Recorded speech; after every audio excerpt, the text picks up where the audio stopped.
What's going on, everybody? Doug here, and I just got done seeing Wicked for Good.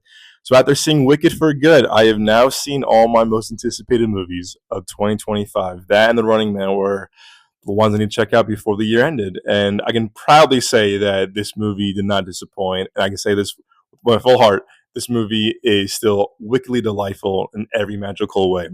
With that said, though, I don't think it's as strong or as well paced as the first one. The first one had a bit more, no pun intended, a bit more just oomph and a bit more magic. I think also the first one had a better pace. And I think was more well structured in pace. I'll say that. Where this one I think had took me, let's see, me 20, let's see, me 30 ish or more, kind of find its footing. I would say, but once it does, it just it's full sense of the races.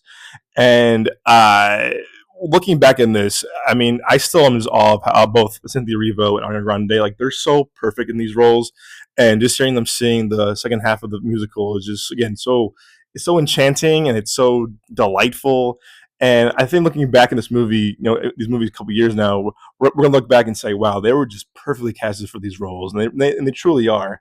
I definitely would say I think the first one was definitely more Elphaba's story, where in this one is definitely more Glinda's story. So I wouldn't be surprised if we see more like a leading role boost for Ariana Grande, more supporting for Cynthia Erivo. But again, the well balance of the two is still very present. And if you're a fan of the musical the way I am, as y'all know, this is my all-time favorite musical. I just love Wicked. I grew up with the music and the musicals. I remember seeing on Broadway with my parents and my family when I was a kid. So this musical means a lot to me. And also the first movie, we all know last year, I just loved that first one as most of us did. And it was my top 10 of last year. So I was so eagerly and anxious for this part to the whole conclusion to the musical. And again, if you do know the musical or Wizard of Oz, just how they utilize the whole Wizard of Oz angle in this movie is very satisfying and it's full of magic, full of wonder.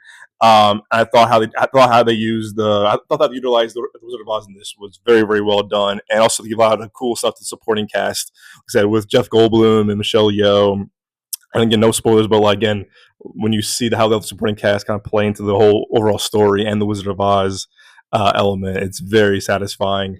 So again, I had goosebumps the entire movie still.